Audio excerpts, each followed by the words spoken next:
Vous me trouvez généralement dur avec le cinéma français? Eh bien, croyez-moi, vous n'avez encore rien vu. Salut tout le monde, j'espère que vous allez bien et que vous êtes en pleine forme. Bienvenue dans cette nouvelle vidéo. Une vidéo débriefing des Césars 2025. Il y a des tas et des tas de choses à dire.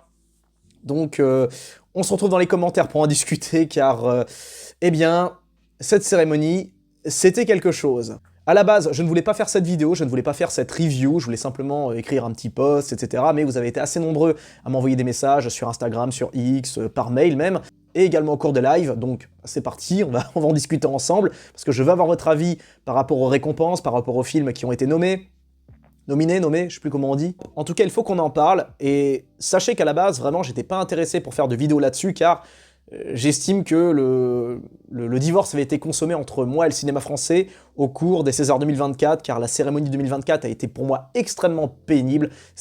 C'était un festival de signalement de vertu, de discours moralisateurs, enfin, toutes ces stars, toutes ces vedettes, tous ces artistes, ils ne peuvent pas s'empêcher. On dirait qu'ils sont missionnés par une mission divine, ils ne peuvent pas s'empêcher de nous adresser la parole et de nous parler comme si on était des gosses. Quand j'entends ces stars parler de politique, en gros des sujets qui les dépassent, quand ils parlent de ce genre de sujet, j'ai le sentiment d'être un élève de 5e en cours d'éducation civique, j'ai l'impression d'être face à un prof, quoi. C'est juste insupportable. Et ça, c'est quelque chose qui est vraiment très pénible dans le cinéma français, cette infantilisation générale, enfin c'est un truc qu'on voit partout, hein, bah justement en politique, je sais pas, dans le cinéma. On vous parle comme si vous étiez des enfants, on vous fait la leçon, on vous apprend la vie, et c'est assez pénible. C'est pour ça que je préfère largement la Palme d'Or au César, parce qu'au moins, pour la Palme d'Or, eh bien, il y a des films étrangers, il y a plein de pays qui viennent, donc quelque part la France est un petit peu noyée au milieu de toutes les nationalités qui se pointent, Corée, Angleterre, Espagne, Liban, tous ces pays-là.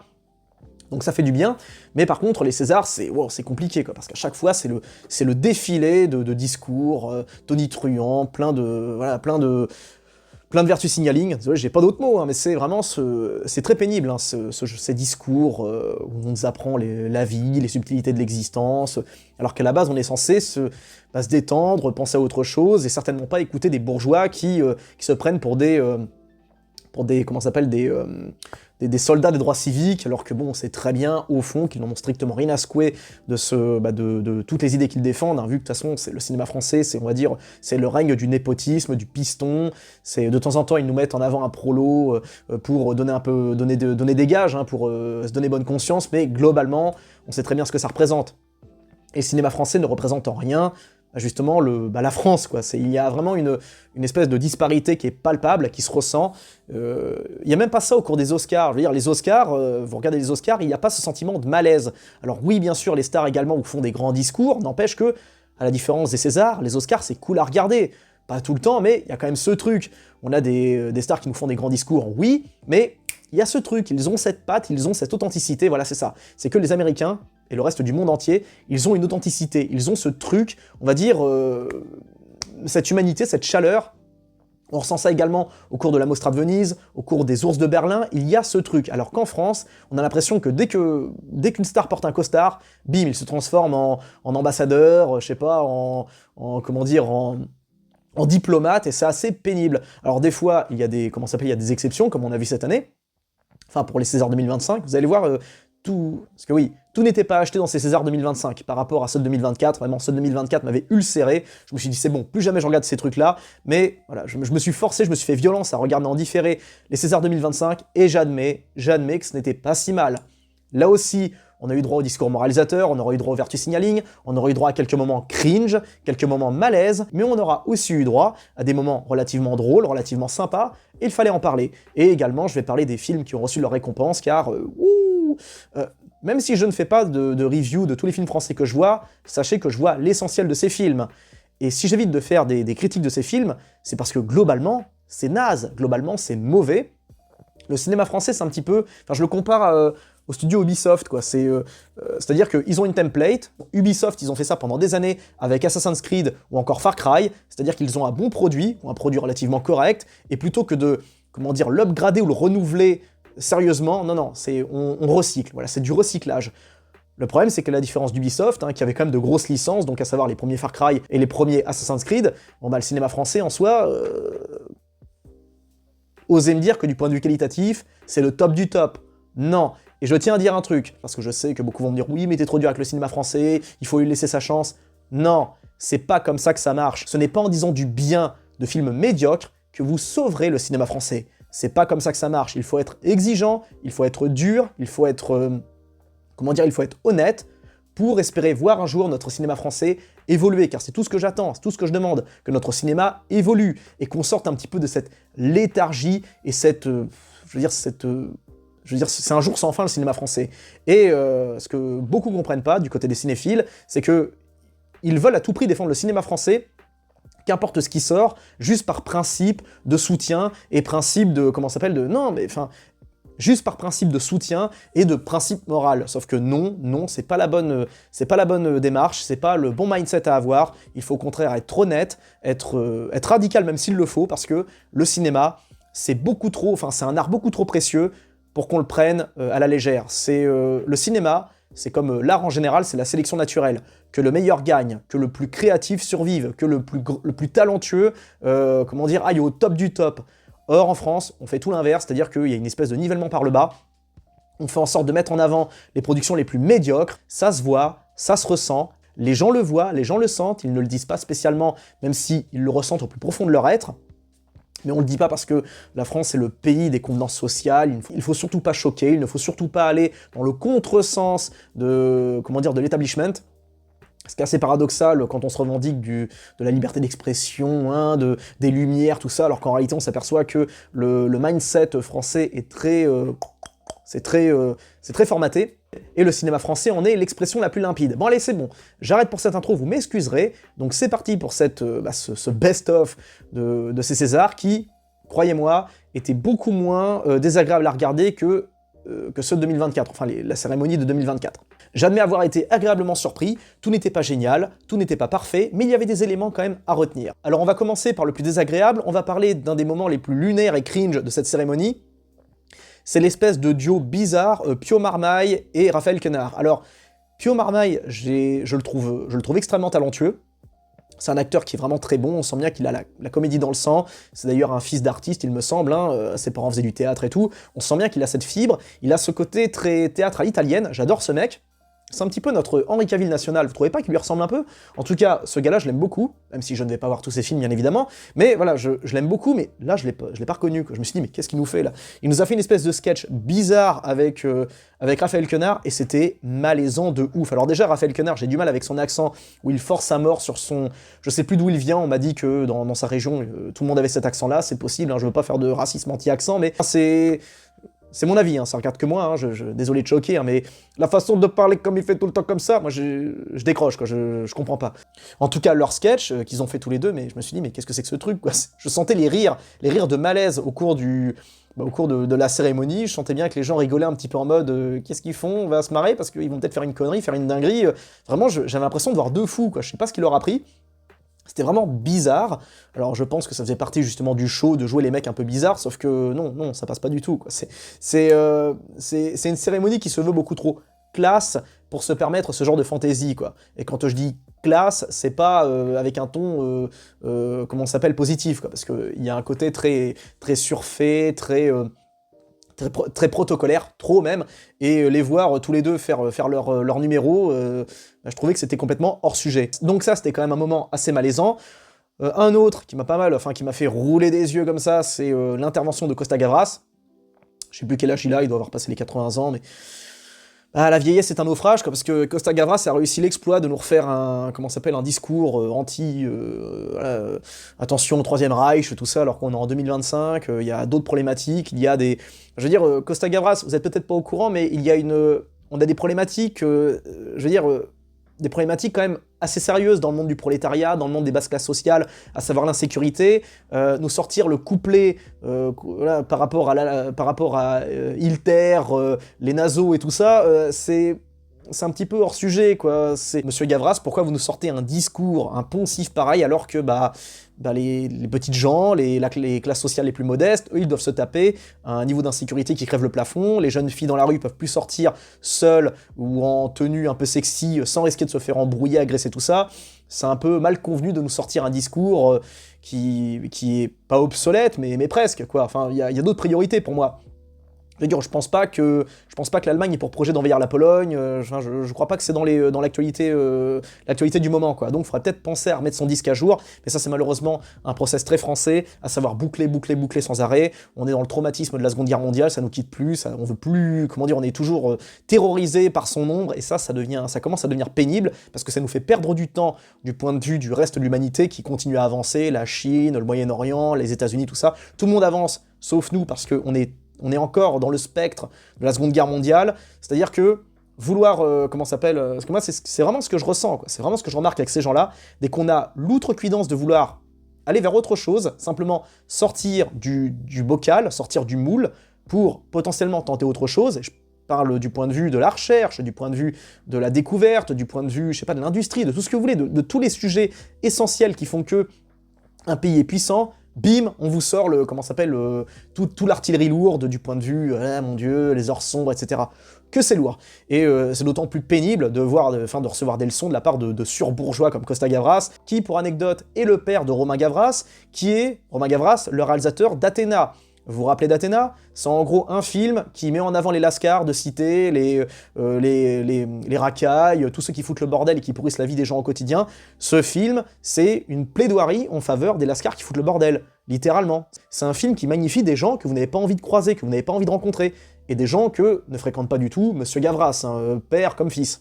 D'ailleurs, on constatera que Romain Gavras s'est fait très discret après les émeutes de 2023, parce que son film, c'est quelque part une plaidoirie pro-émeute en cité, et même pas un an après son film, on a ces débordements qu'on aura eu en 2023, des débordements qui auront coûté des milliards à la société, aux contribuables, tout ça.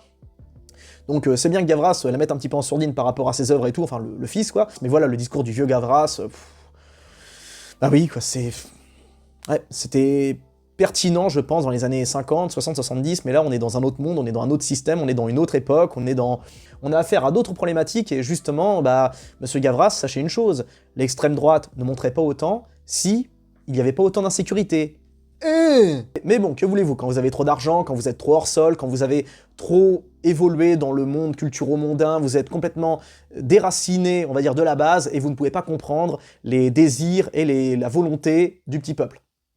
Donc en réaction, plutôt que de le comprendre, on le méprise. Bravo les gars, changez rien.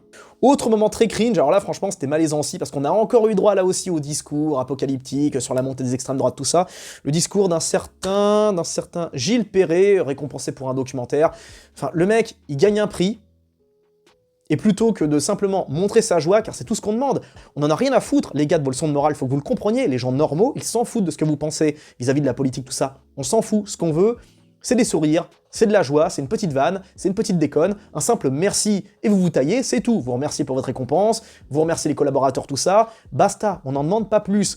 On n'a pas besoin de vos discours moralisateurs, on est assez dans le monde réel, enfin, le monde réel, c'est nous qui nous le tapons en pleine face tous les jours, la plupart des gens, le contribuable, les Français, ceux qui travaillent pas aussi, parce que, que voulez-vous, hein, il n'y a pas que des actifs dans le monde, il y a aussi des gens qui galèrent à trouver du boulot, à trouver leur place, etc. Bon ces gens-là, ils sont les premiers à se prendre cette réalité dans la tronche, donc on n'a pas besoin de se faire prendre de haut par ce type de personnes, enfin par ce type d'individus, ce genre de discours. On est assez conscient de la réalité, et surtout, la réalité que l'on subit, c'est pas du tout la même que celle que vous dénoncez. Et donc ce Gilles Perret, le mec il est récompensé, il devrait être content, et au lieu de ça, il nous sort son discours, on aurait dit Jean Moulin version Shane, quoi, Jean Moulin version Wish, quoi. Oh, enfin c'est terrible à quel point le cinéma français est vieux dans son essence, vieux dans sa façon de voir, dans sa façon de penser. Enfin, quand je dis cinéma français, pardon, c'est la même chose pour la littérature, pour le divertissement, pour la politique, évidemment. C'est un pays vraiment qui sent le renfermer, quoi. Il va falloir aérer un petit peu, quoi. Et qu'on change de discours, qu'on change de disque. Donc c'était les moments cringe. L'espèce de duo bizarre Marmaille-Quenard, l'allocution de Costa Gavras, le discours de Gilles Perret, bon, ok, donc c'était les moments, on va dire, un peu pénibles, hein. Alors, après, les gars, ils sont tranquilles, hein. Ils font du signalement de vertu, ils passent pour les gentils, alors ça va pas durer longtemps, enfin, si, ça marche que au sein de leur communauté d'artistes, et de... Enfin, c'est ça aussi qui est pénible, c'est qu'on sent bien que ces gens-là ne s'adressent pas au public, ils ne s'adressent pas au petit peuple, ils ne parlent qu'à eux. C'est vraiment le sentiment que j'ai quand je regarde ces émissions, je sais très bien que même avec le plus beau des costards, la plus belle paire de pompes, la plus belle coupe de cheveux, tout ça, dans ce genre d'univers, dans ce genre de salle, je n'aurais pas ma place. Ce n'est pas mon monde, ce n'est pas mon univers, Et ça se ressent, quoi. Je pense que je suis pas le seul à le ressentir. Et il n'y a pas besoin d'être prolo pour ressentir ça, je pense. Donc on a eu ces moments-là, mais on a eu des moments intéressants. On a eu des moments un peu légers, notamment cette meuf qui avait une espèce de gros César sur la tête. J'ai trouvé ça assez drôle, assez original, hein, le poids des Césars, tout ça. Alors le discours était un petit peu... Bon, pas ouf, mais j'ai trouvé ça marrant de voir ce César géant qui est aussi sur sa tête, où elle galère à le tenir. Mais le moment le plus intéressant pour moi, c'était le discours de Franck Dubosc, acteur un peu trop sous-coté, qu'on flingue un peu à tort, parce que je crois que pendant les Gilets jaunes, il a eu un discours, on va dire, il a dit tout et son contraire, un coup il était pour, après il était contre, alors on le lâche plus, quoi. Ça malheureusement, c'est le côté rancunier des Français. Enfin, c'est bon, quoi, Dubosc, il s'est désolidarisé des Gilets jaunes. Mais est-ce que ça... Gilets jaunes que je soutiens, hein, c'est les prolos, c'est des gens qui avaient besoin de dire quelque chose, qui avaient besoin de s'exprimer. Je n'oublierai jamais toutes ces familles, tous ces gens au rond-point qui... En fait, les Gilets jaunes, c'était simplement la France oubliée, quoi. Certains ont... Enfin, les plus hors-sol, les plus privilégiés ont oublié ça, mais les Gilets jaunes, c'était ça. C'était des gens qui étaient oubliés, qui étaient mis de côté, et qui avaient besoin de montrer qu'ils existaient. Rien de plus. Ils avaient juste le besoin, le désir d'être considérés à un minimum. Et, comment dire, c'est... ce Franck Dubosc, il a eu, bon, je sais plus qu'est-ce qu'il a dit par rapport aux Gilets jaunes, mais est-ce qu'on peut lui lâcher la grappe par rapport à ça? Parce que pour moi, Franck Dubosc, c'est loin d'être le pire, c'est loin d'être le plus pénible, et du point de vue de l'acting, du point de vue de son CV, c'est pas si mal. Ses films sont globalement réussis, à part Loup-garou, qui était vraiment une vraie purge, mais globalement, il est bon dans le gros des films dans lesquels il tourne. Et c'est un des rares à avoir justement, on va dire, pas magnifié, mais on va dire... apporter une certaine forme de sensibilité au prolétariat. Enfin, il a apporté cette touche de sensibilité via sa saga Camping, qui est pour moi une saga bien plus profonde qu'elle n'y paraît. C'est une licence de film avec un deuxième niveau de lecture. Malheureusement, la plupart des gens n'ont pas capté ce deuxième niveau de lecture, mais c'est pas grave. En tout cas, Dubosc, pour moi, c'est un gars que j'apprécie beaucoup. Alors, je sais qu'on lui a pas mal tombé dessus par rapport à son film Un ours dans le Jura, qui m'intéresse pas, hein, je suis pas du tout intéressé par ce film. On m'en a dit du bien, mais flemme. En tout cas, là, vraiment, j'avais pas envie, quoi. Je le regarderai en différé. Je le regarderai en cours de l'année, mais j'avais pas envie de le voir au ciné en tout cas. J'avais pas envie de claquer 15 balles pour ça. Mais en gros, on lui a tombé dessus, on lui a sauté dessus par rapport au fait que son film aurait énormément pollué. Pas mal de rivières du Jura, il y avait de la neige synthétique qui a salopé tout l'environnement. Alors, c'est pas cool, c'est vrai, mais paraît-il, enfin je me suis intéressé un petit peu au dossier, et l'équipe du film est venue pour nettoyer, tout ça, donc bon, tant mieux, mais il y a des gens qui se sont élevés, qui ont gueulé par rapport à ça, et c'est très bien. Mais a priori, il a entrepris les démarches nécessaires pour nettoyer tout le bordel, la neige synthétique qui s'infiltrait dans les sols, tout ça. Bref, en tout cas, j'ai de l'affection pour Franck Dubosc, et son numéro était très drôle. Quand il a fait son numéro avec son Césario, son mini César, pour expliquer qu'en gros, il était rejeté de la profession, parce que ses films étaient mauvais, etc. Enfin, c'était le seul qui a eu qui a eu un discours intelligent, un discours vraiment drôle, parce que souvent, l'humour et l'intelligence, c'est lié. Les gens vraiment drôles sont souvent très intelligents, et son discours était drôle, fun, c'était relaxant, pas de signalement de vertu, pas de baratin politique, rien, juste de l'humour un peu populaire et un peu tacle à l'élitisme, enfin c'est tacle vis-à-vis de l'intelligentsia des Césars, sans être trop méchant, sans être trop agressif, et c'était très bien, très bon. J'ai bien rigolé quand il a parlé de Jacques Audiard, hein, Jacques Audiard, j'ai l'impression que c'est une espèce de statue qui est constamment présente au cours des festivals. Enfin, je vais en parler de Jacques Audiard un petit peu, il y a des tas de choses à dire. En tout cas, l'allocution de Franck Dubosc, c'était pour moi le meilleur moment très drôle, très populaire, et on ressent bien que c'est un gars de chez nous en quelque sorte, Dubosc, dans le sens où il a une certaine classe, il a une certaine posture, mais en même temps, il a ce côté populaire, et je trouve ça honteux qu'on lui tienne encore rigueur par rapport à ses propos sur les Gilets jaunes. Comment dire, c'est bon, quoi, les gars, c'était il y a presque 10 ans, est-ce qu'on peut passer à autre chose?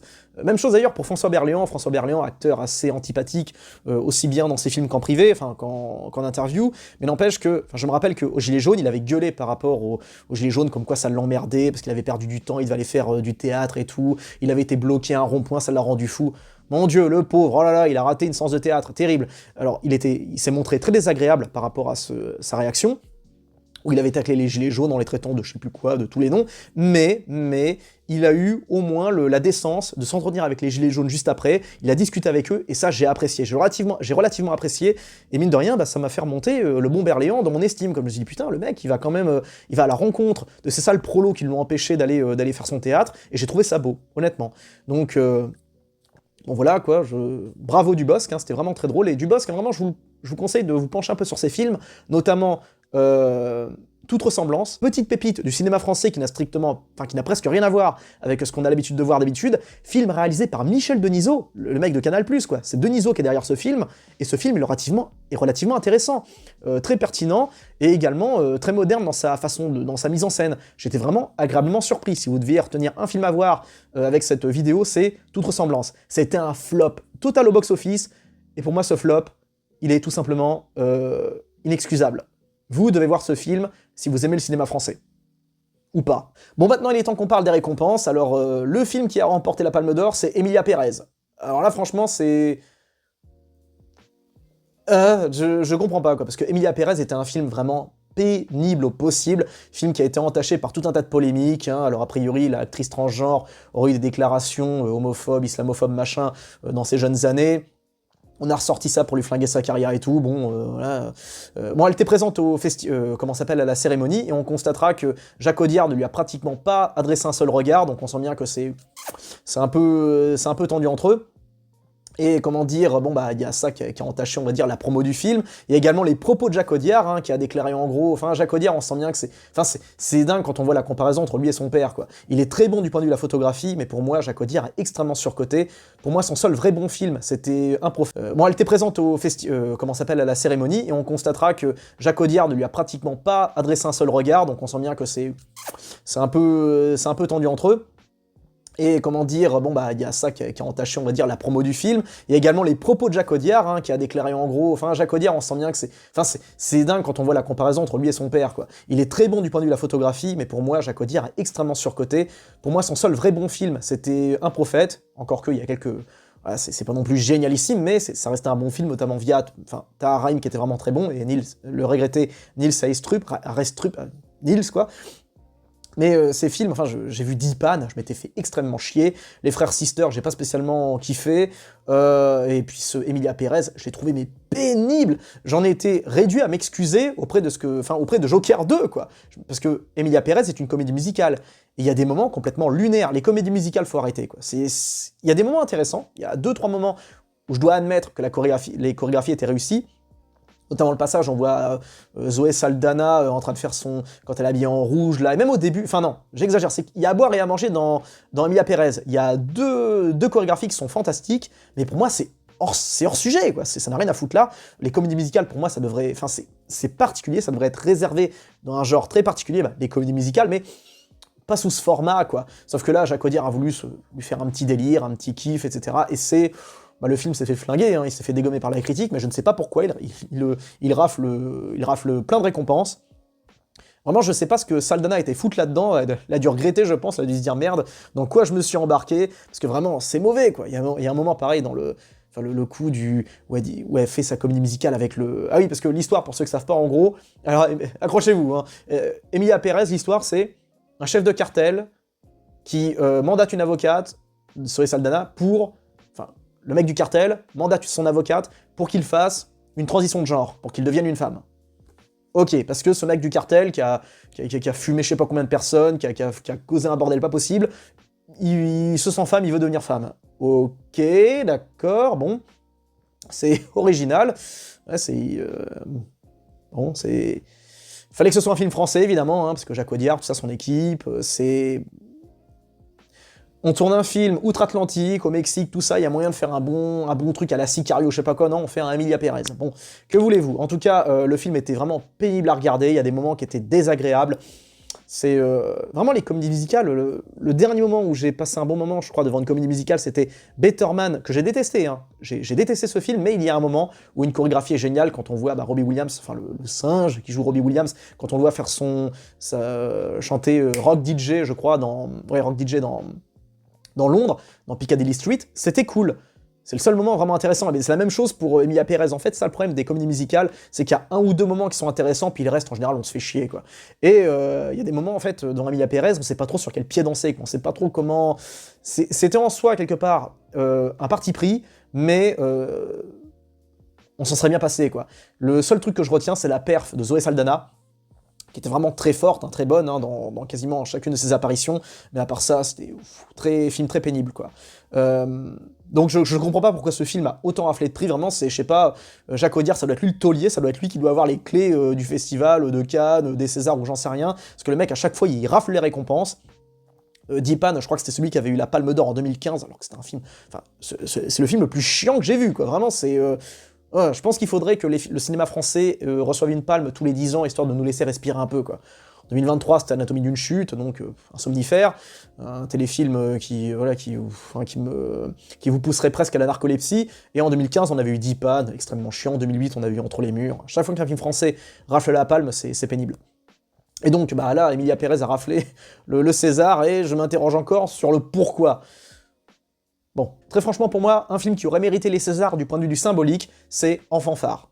Le film n'est pas parfait, le film a ses défauts, mais du point de vue du symbolique, du point de vue du... comment ça s'appelle, de l'histoire, je pense que lui, à la rigueur, du point de vue du symbolisme, il aurait mérité le César.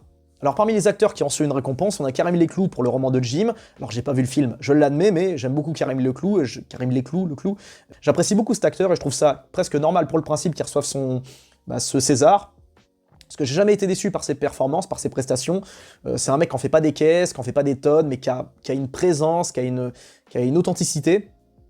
Donc pour moi, César mérité, même si j'ai pas vu le film, encore une fois. Mais au moins, pour l'ensemble de sa carrière, c'est méritax. Concernant le César, pour la meilleure actrice, on a eu Afzia Edzi, pour un film que je n'ai pas vu, oui, je sais, encore une fois, mais bon, il y a tellement de films français, vous croyez franchement que j'ai le temps d'aller mater tous les films français qui sortent, sérieux? Non, parce que je précise, des films français, il y en a au moins, je sais pas, 3, 4, 5 qui sortent par semaine.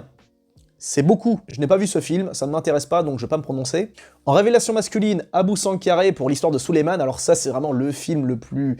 Enfin on sent bien le film de la bonne conscience, quoi. Les gens de la gauche bourgeoise qui font un film sur celui qui les livre tous les soirs à 2h du mat. Enfin c'est... il y a une certaine forme d'indécence. Alors en soi, je juge pas du tout la personnalité, je juge pas du tout le personnage, enfin l'acteur, le gars. Alors a priori, je crois qu'il était sous QTF, il aurait pas dû être là, bon, dans n'importe quel autre pays, il aurait été ramené à la frontière, mais comment dire, je veux pas juger le mec du point de vue personnel, parce que c'est juste un gars qui essaye de survivre, qui est venu en Europe, parce que bah, chez lui c'était la galère, je comprends tout à fait. Cependant, on sent bien que, parce que ce film, enfin le film dans lequel il a joué, il est réaliste, il est immersif, ça, y a pas de souci là-dessus, mais enfin c'est... Comment dire, enfin moi quand je vais au cinéma, il y a un truc que je veux, c'est ressentir des émotions et surtout en avoir pour mon argent, voyager et en prendre plein la gueule, du point de vue de l'action, du point de vue de l'émotion. Je ne veux pas recevoir de leçons de politique. Merci, je suis déjà assez conscient de la réalité.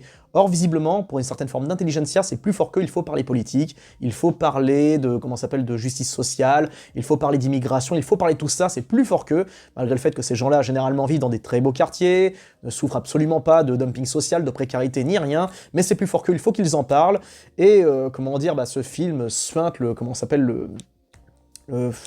l'opportunisme, à la française, que l'opportunisme bourgeois à la française, l'opportunisme, parisiano-centré, qui se veut, altruiste, qui se veut généreux, bon, c'est un grand classique, hein, quelque part, j'ai envie de dire, donc tant mieux pour lui, tant mieux pour son César, mais on sent bien que c'était, c'était en mode, allez, il y avait un gars qui disait, sur Twitter, je sais plus, j'avais répondu au gars, il disait, j'aimerais bien qu'un acteur noir reçoive un jour une récompense, mais sans qu'il y ait derrière, d'arrière-pensée moralisatrice, tout ça. Bah, pas de bol, mon gars, c'est pas près d'arriver parce que la France, c'est pas les États-Unis. Hein. On produit des Omar Sy, on produit des Jean-Pascal Zadi, qui est très talentueux par ailleurs, qui est vraiment très bon en humour. Enfin, on produit ce genre de gars. Par contre, on produira jamais de Denzel Washington, de Forest Whitaker, de mecs comme ça. Ça, c'est non. En France, on veut mettre en avant les Noirs, mais ils sont uniquement cantonnés à l'humour, aux comédies, ou alors aux trucs ultra dramatiques, sérieux. Ils ont quand même tenté un truc l'année dernière, en 2024, ils ont sorti ce film qui se veut quelque part une espèce de 12 Years a Slave version française, mais ça passe pas du tout, c'est pas du tout la même chose, c'est pas du tout la même approche. On n'est pas dans le même game, quoi. Donc, pas surpris vis-à-vis de la récompense, et c'est ça le problème, quoi. Pas surpris du tout. Bravo à lui, mais le côté signalement de vertu, tout ça, c'est le côté justice sociale, venant de petits bourgeois complètement déconnectés, c'est assez pénible. Côté révélation féminine, on a eu Maïwenn Barthélemy pour 20 dieux. film que j'ai détesté à un niveau que vous ne pouvez même pas concevoir, vraiment, je ferai une critique sur ce film, car vraiment, ce film est pour moi honteux. Je sais que le film a cartonné, il a dû faire 1 million d'abonnés, enfin, 1 million de vues. Il a, comment dire, quand j'avais été le voir, les gens ont applaudi, enfin, c'était... alors que ce film, pour moi, c'est vraiment... alors déjà, il faut qu'on arrête avec ces films qui mettent en avant des personnages antipathiques. Vraiment, il faut qu'on arrête avec ça. Il faut qu'on arrête de produire des films qui mettent en avant, au premier rôle, des petits connards insupportables. Parce que vraiment, le personnage de Toton, j'avais envie de lui dévisser la tête. Que vraiment, c'est imbuvable au possible. Et la meuf, donc, Maïwenn Barthélemy, qui joue son crush dans 20 Dieux, c'est... Enfin, comment dire, c'est du misérabilisme à la française, quoi. C'est-à-dire que... Alors, je sais que la réalisatrice, en soi, c'est pas une, comment ça s'appelle, une bobo parisienne ou un truc comme ça, mais il y a une façon de montrer les petites gens, quoi, une façon de montrer les prolos, quoi. Et nous, le problème, c'est que en France, on est une espèce de misérabilisme assez pénible. On se veut mi-documentaire, mi-film dramatique. Enfin, j'avais l'impression de voir un documentaire Discovery Channel, quoi, avec... Enfin, c'était pénible. 20 Dieux était une expérience vraiment pénible. Et la jeune Maïwenn Barthélemy, bah, bravo à elle, hein, tant mieux, hein, ça peut la propulser, la mettre en avant, tant mieux, c'est une belle récompense. Mais du point de vue de l'acting, c'était pas exceptionnel. Déjà, c'est ça aussi. Faut arrêter avec cette fraude de mettre en avant des films qui ont un casting d'amateurs, quoi. Faut savoir, faut savoir, vraiment, on est acteur, on n'est pas acteur. Je suis désolé, pour être un bon acteur, il faut passer par une bonne école. Et quand je dis une bonne école, je pense à l'acteur studio. Je pense pas forcément au cours Florent, ni au cours Simon, quoi. Je pense vraiment à un truc solide, un truc vraiment déter, comme bah donc l'acteur studio. Et c'est ça qui est pénible, c'est qu'on nous vend souvent l'acting, on va dire, comment ça s'appelle, le sous-acting, l'absence d'acting, comme quelque chose de génial. On nous a fait le coup, par exemple, avec les films de, comment il s'appelle, enfin j'ai oublié son nom, là, le mec là qui fait des films dans le Nord, là, avec l'Empire de Bruno Dumont, voilà, c'est, oh, vous vous rendez compte, ce mec est génial, il prend des acteurs amateurs. Bah non, je suis désolé, c'est nul, c'est du misérabilisme à la française. Parce qu'on est en mode, allez-y les prolos, allez-y les gueux, jouez. Enfin, ça m'a toujours dérangé, quoi. Pour un court-métrage, je veux bien, mais pour un film de cinéma, non. Même s'il n'y a pas beaucoup de budget, je dis non. Et justement, comme on parle de 20 Dieux, eh bien, César du meilleur premier film, 20 Dieux a reçu sa récompense. Alors, il n'y avait pas grand-chose, je crois, en face, mais voilà, le film est très basique. Hein, chant contre chant, aucun plan vraiment intéressant, quelques shots moyennement, comment s'appelle, moyennement visuels et graphiques pour montrer la ruralité, comment s'appelle, de la Franche-Comté. Ok, c'est cool, mais globalement, le film n'apporte rien, il ne propose rien. Les personnages sont antipathiques, surtout le personnage principal, vraiment, qui est une tête à claque. En fait, c'est marrant parce qu'aux États-Unis, il y a le culte du héros ou de l'anti-héros, c'est-à-dire que c'est un héros qui est exemplaire, ou alors un anti-héros, un mec qui a des défauts, mais qui a une part d'humanité, donc ce qui fait qu'on s'attache à lui, parce qu'il nous ressemble un peu. En France, non, on met en avant les sales cons, quoi. En mode, les mecs n'ont pas de défauts, ils sont bêtes et méchants, quoi. Et on est censé les trouver géniaux, quoi. Et 20 Dieux, donc, enfin, ce film, j'ai trouvé extrêmement pénible, et bah, pour moi, ce César n'est pas mérité. Alors après, il faut voir ce qu'il y avait, j'ai tout noté, mais je me souviens plus qu'est-ce qu'il y avait d'autre en face, mais pour le côté symbolique, en mode on donne un prix à un film qui met en avant les galériens de la province, allez d'accord, allons-y.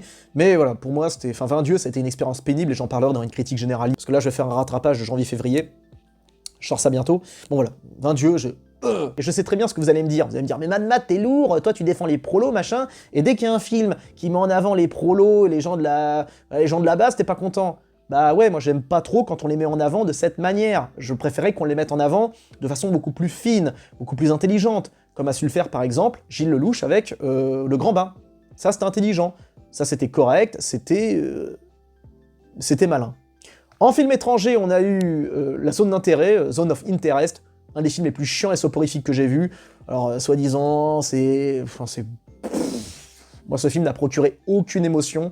Enfin, on n'est pas du tout dans Le Fils de Saul ou La Liste de Schindler, quoi. Qu'on arrête de... Enfin, voilà, vous voulez chialer, vous voulez être traumatisé, vous regardez La Liste de Schindler ou Le Fils de Saul. Ça fera bien plus le taf que cette zone d'intérêt. Et je précise que dans la liste des films étrangers, il y avait Anora. Et c'est la zone d'intérêt qui a remporté sur Anora, quoi. Qu'est-ce que c'est que ce jury? En César pour le meilleur réalisateur, pour changer, Jacques Audiard, encore lui, il a eu droit à son César comme s'il n'en avait pas eu assez, quoi. Est-ce qu'il aurait pu en laisser aux autres? Je sais pas. Pour moi, celui qui aurait mérité sa récompense, c'est Gilles Lelouch, pour L'amour ouf, qui est pas un film ouf, désolé pour la blague de merde, qui est pas un film réussi sur tous les plans, mais qui du point de vue visuel et du point de vue esthétique est une véritable masterclass. Le film a ses défauts, mais du point de vue visuel, c'est une véritable merveille, c'est du caviar. Donc, j'estime que, du point de vue réalisateur, Gilles Lelouch méritait largement la palme, parce qu'il avait fait un très bon Grand Bain, et effectivement un très bon L'Amour ouf du point de vue visuel. Enfin, un film qui est largement plus agréable à regarder qu'Emilia Pérez. Emilia Pérez est très beau, je suis d'accord, il y a une très belle photographie, mais de là à mériter le César du meilleur film, faut pas déconner, enfin, du meilleur réalisateur et du meilleur film, non. Le César du scénario original a été décerné à l'histoire de Souleymane. Je suis pas d'accord. Pour moi, c'est Enfant Phare qui aurait dû au moins avoir ce César. Il aurait dû au moins rafler ça parce que Enfant Phare, c'est la réconciliation, j'ai envie de dire, entre le prolo du Nord et un peu le Bourges musicos, comment s'appelle, du centre-ville parisien. C'était une belle histoire, de, comment s'appelle, qui rapprochait, on va dire, la France périphérique avec comment s'appelle, avec le Paris centralisé. Enfin, je trouvais ça largement plus pertinent de décrocher le César à ce film plutôt qu'à l'histoire de Souleymane, qui est en soi un film intéressant, hein, du point de vue de la réalité de ce que vivent les esclaves sous Uber Eats. C'était intéressant de montrer ça, mais de là, en termes d'histoire, perso, j'aurais misé plutôt sur Enfant Phare. Concernant le César des costumes, alors là, pour le coup, je trouve ça totalement logique, c'est le Comte de Monte Cristo qui a raflé le César, car oui, les costumes sont nickel, magnifiques, le film a des défauts, je le déteste, mais du point de vue visuel, du point de vue de la photographie, du point de vue des costumes, ils ont super bien géré. J'aurais pu penser également à L'Amour ouf, parce que c'est un flashback dans les années 90, 80, tout ça, donc on est vraiment en immersion dans cette époque-là, avec les pompes de l'époque, les surdettes de l'époque, mais bon, c'est vrai que ça aurait été un petit peu prétentieux, enfin, non, pas prétentieux, mais ça aurait été malvenu de décerner un César pour ce film, du point de vue des costumes, plutôt que le Comte de Monte Cristo. Le Comte de Monte Cristo méritait largement le César par rapport à cette qualité. Concernant les acteurs secondaires, Alain Chabat a reçu son César pour son rôle dans L'Amour ouf, et César largement mérité. Je crois que c'est le seul film où j'ai trouvé Alain Chabat vraiment bon et touchant, je l'admets. Concernant le César des décors, eh bien c'est le mec responsable des décors du Comte de Monte Cristo. César largement mérité, car le Comte de Monte Cristo, comme j'ai dit, a ses défauts, mais du point de vue visuel, il est magnifique, et c'est vrai qu'il y a une très belle photographie. C'est autre chose que les films de Bourboulon avec ses Trois Mousquetaires, qui étaient des films vraiment crades, vraiment moches. Or là, c'est vraiment très beau. Donc César mérité. Pour rester encore sur le Comte de Monte Cristo, César pour le meilleur second rôle, Laurent Lafitte du Comte de Monte Cristo. Je suis pas d'accord. Pour moi, Patrick Mille méritait largement son César pour le meilleur second rôle, parce que il est bon, Laurent Lafitte, mais il a un rôle, on va dire, enfin il a un peu toujours le même ton depuis quelques années. Comme c'est un mec qui est grand, qui a un grand gabarit, il a un ton un peu hautain, un peu aérien, tout ça, ce qui est relativement, il est très bon dans son jeu, comme on l'a vu par exemple dans Au revoir là-haut. Mais pour le coup, j'ai trouvé Patrick Mille bien plus intense et bien plus profond, bien plus humain, bien plus performant dans le Comte de Monte Cristo, plutôt que Laurent Lafitte. Patrick Mille est vraiment un acteur sous-coté, et pour moi, il méritait largement le César pour le principe. Et enfin, pour terminer, le César de la photo, eh bien c'est Emilia Pérez qui a raflé, hein, donc Paul Guillaume qui a raflé le César pour la meilleure photo. Je suis assez d'accord, parce que la photographie de Emilia Pérez, c'est peut-être le seul point vraiment positif. C'est certainement pas sa bande-son ni son histoire qui mériterait le César, mais du point de vue de la photographie, ça se démerdait bien, même si le Comte de Monte Cristo, du point de vue de la photo, c'était quand même masterclass également. Encore une fois, je déteste le Comte de Monte Cristo, mais du point de vue de la photographie, c'était vraiment très beau. Voilà, c'est tout. Voilà mon avis concernant ces Césars 2025, j'espère que ça vous a plu. Si c'est le cas, n'hésitez pas à vous abonner à la chaîne si vous êtes nouveau, n'hésitez pas non plus à checker les autres vidéos proposées ici. Je vous dis à très bientôt pour une prochaine, prenez bien soin de vous, plein de bisous à tous, ciao.